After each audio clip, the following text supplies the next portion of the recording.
Hello, hello, hello. Good morning, good afternoon, good evening, good night, wherever you are in the world, wherever you are lending me your attention from. Greetings and salutations, and thank you for being here.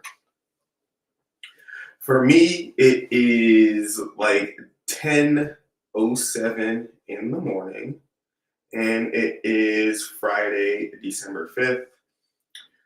So these are morning devotionals for me. But wherever you are, these could just be your daily devotionals. And I'm going to continue the discussion of the higher self and continue to talk about and reinforce reasons to maintain this relationship, to strengthen this relationship, um, and kind of attend to it regularly. This week, I talked about return to sender prayers during higher self devotionals, attracting good luck, protection from evil. Today, I'm going to talk about love. I mean, it's Friday for sure, so that's appropriate depending on what tradition you are in. Um, I am the first priest of the Corellian tradition, which is a tradition that was originated right here on the North American continent. That was a blending of ancestral traditions due to ethnic blending. So that's just like a brief history of where Corellianism comes from. It's an ethnic blending of two traditions that occurred here in the United States on the North American continent.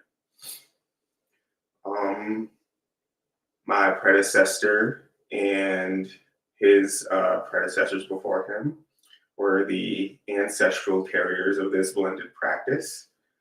And then, following a cardiac incident that occurred a few years ago, my predecessor handed over the tradition to myself and my tradition co-head, who is my sister from another mister, basically. Um, and so the discussion of the higher self is a component of our,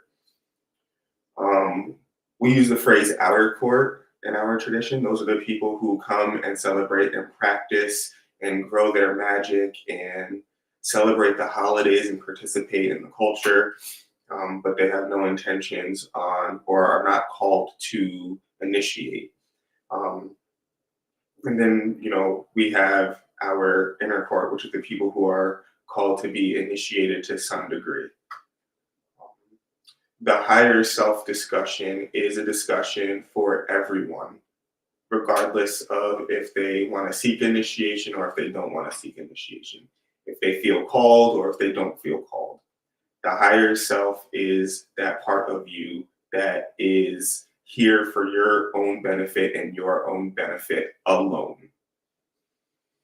I've been saying that all of the other spirits that we could be working with, whether they are gods, they are saints, they are tricksters, they're demons, they're ancestors, they're earthbound spirit, whatever they all have their own agenda, which if you can serve it and get a benefit out of it, all the better. And usually that's what ends up happening when you work with God and when you work with spirits and so on and so forth. Like you pray for stuff that is related to your ego. If it's in line with what their highest good is and what their agenda is, then you can have it. If it's not, then you likely will get an unanswered prayer. The higher self, however, that's for your own benefit and your own benefit alone. Your ancestors got to work on karma too.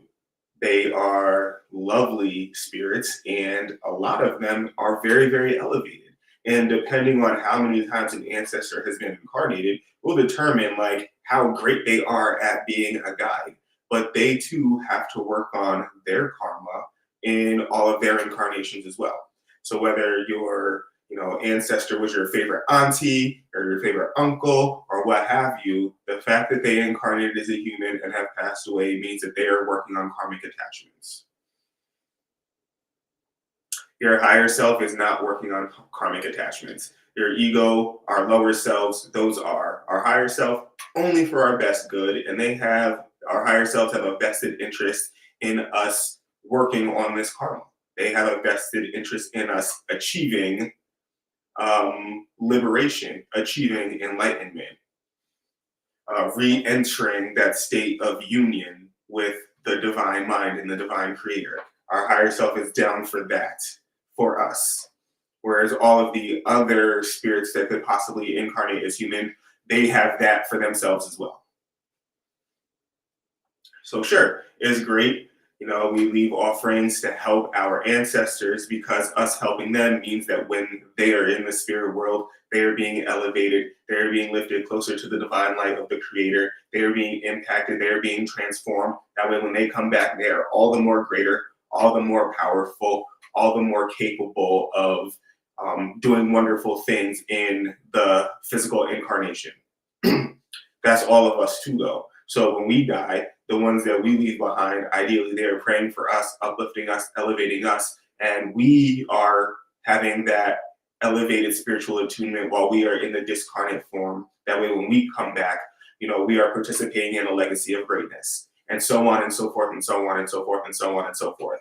And in the midst of us elevating as ancestors, we become really good at helping our descendants. So specifically or wonderfully elevated ancestors might act as spirit guides once they've become elevated enough. Our ancestors, however, we petition them for help and for assistance with, the stuff that we want and we need. Sure, they might actually go ahead and come through and help us with it. A lot of times they will because they love us.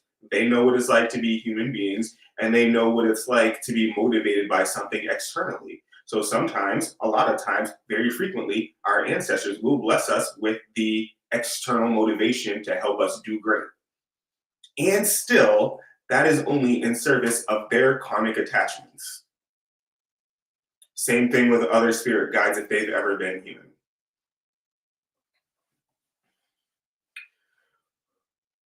Our higher selves connect us to the utmost divine realm, where everything is for our benefit. And connecting to that while we are sitting right here in the physical allows us to use our soul's powers right here in this incarnation, doing the best that we can, living a legacy of greatness. That's how we work on our karma on purpose. We on purpose invite ourselves to experience and utilize and embody our soul's powers while we're here in the physical. And what we do with that power is going to be what contributes to our legacy.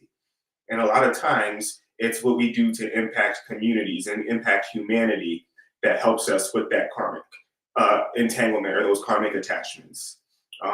Learning the lesson of collectivism over individualism is a lot of times what is going to be that thing that helps you elevate in the physical and helps you remain, someone who's being venerated or elevated once you pass away.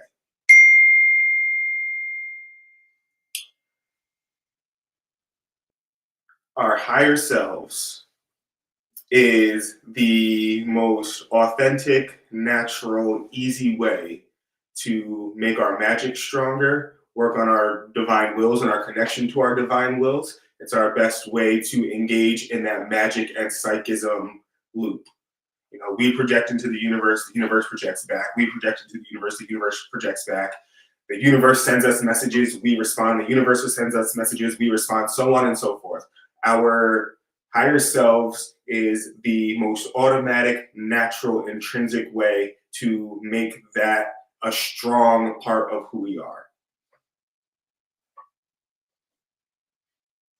That's why that's why the teachings in the Correllian tradition really support the maintenance of a higher self relationship. We don't have to have an initiation to do it. Everyone has a higher self because they were born. Go ahead and get you some. It's a powerful technique that will really help you, and it's good for your self-esteem, and it's good for you to organize your priorities as well. Very simple prayers to connect to your higher self. I've been using the same one since I started doing these broadcasts. I invoke my higher self. I connect with my higher self. I align with my higher self. I part the veil and unite with my higher self. We are united and complete, my higher self and I. I accept my soul's powers completely, and my oath is that I will use them in accordance with the laws of Ma'at, for law, order, justice, balance, harmony, and truth, and all of the things that Ma'at stands for the betterment of myself and for all of the creation. That's simple. Say it from your heart. Say the same thing from your heart. It becomes like a codified prayer. It becomes part of that muscle memory. Your voice, your mouth, your tongue, your lips, just go for it if you do the same prayer on a regular basis. And it might take a couple of times for you to like really access what it is you are wanting to do in this connection. Just make sure that all of the things that you say are affirmations. There aren't any negatives. I count united as a positive and undivided as a negative, even though the prefix is still UN. I don't know why I do that. That's a me thing. Everyone else might think that's a little bit different. Once you've said your prayer of invocation to your higher self, it might be appropriate for you to say some gratitudes. Today's Friday. It's been a great week. It's been a long week. Glad I made it to Friday. Glad I got to see some friends along the way. Glad I got some good news along the way. Um, there were some things that I was sad about, and I would like to send some healing energy in that direction. There were some things that made me feel a little bit angry and disheartened. I'd like to send some energy and healing in that direction. Maybe ask for some things that might be helpful. Maybe ask for some stability, some abundance and prosperity, some opportunities that will make things happen faster for you. The wisdom to know when an opportunity is presenting itself and how to use it fully and completely. After that set of prayers, it might be fun to charge your energetic body and create your energetic shield for yourself.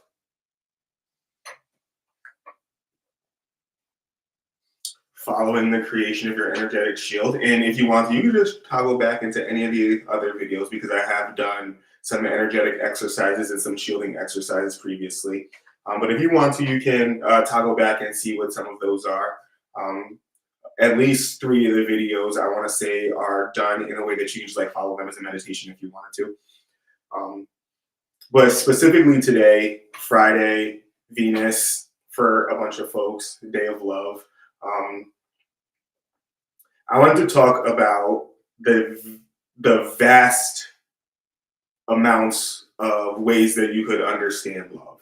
And I did a little bit of research because I knew that the Greeks had at least 7 words and 7 concepts for love. And I wanted to learn about more of what the Egyptians had to say about love.